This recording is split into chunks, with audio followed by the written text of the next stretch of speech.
Hello. Hello. हा हुतय की वधूवर सूचक मंडळाकडून बोलतोय. कुठनं?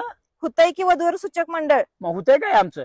हुतय की तुमच्या भावाचा परवा नंबर दिलेला. हा एक चांगलं स्थळ आलंय बघा. कुठलं?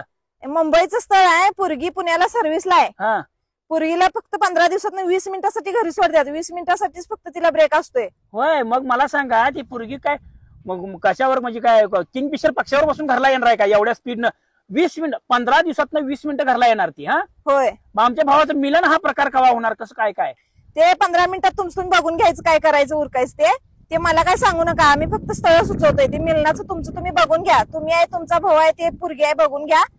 हा आणि ती मला सांगा त्यांच्या घरात कोण कोण आहे तिथं? म्हणजे आमचा भाऊची जाणार आहे की नाही? त्यांच्या घरात फक्त वयस्कर आई वडील आहेत. त्यांना सांभाळायचं आहे. वयस्कर म्हणजे त्यांच्या आईचं वय काय तर 99 आहे आणि वडिलांचं 100 आहे. हा म्हणजे 110च्या स्पीडनं आम्ही तिकडे परपंच घेऊन यायला पाहिजे. आमचा भाऊ घर जावाय म्हणून पाहिजे काय गडी म्हणून पाहिजे तिथं? अहो गडी बिडी काय नाही. फक्त त्या दोघांना सांभाळायचं आहे. बाकी सगळी बघते की जॉब करत्या, पैसे आणून देत्या घरात. हा हा म्हणजे परपंच कुणाचा? सासऱ्याचा, सासूचा आणि माझा, आमच्या तिघांचा परपंच. आणि ही शक्तिमानगत गोल फिरणार पुण्यातनं सगळ्या. हे बघा काय होतंय ते मला 15 मिनिटात सांगा. मला दुसरं स्थळ यायला लागलं इथं. काय सांगायलाय? म्हणजे तुम्ही मेगा टोल ना केला उभा करून सोय करायला का त्या बाईला?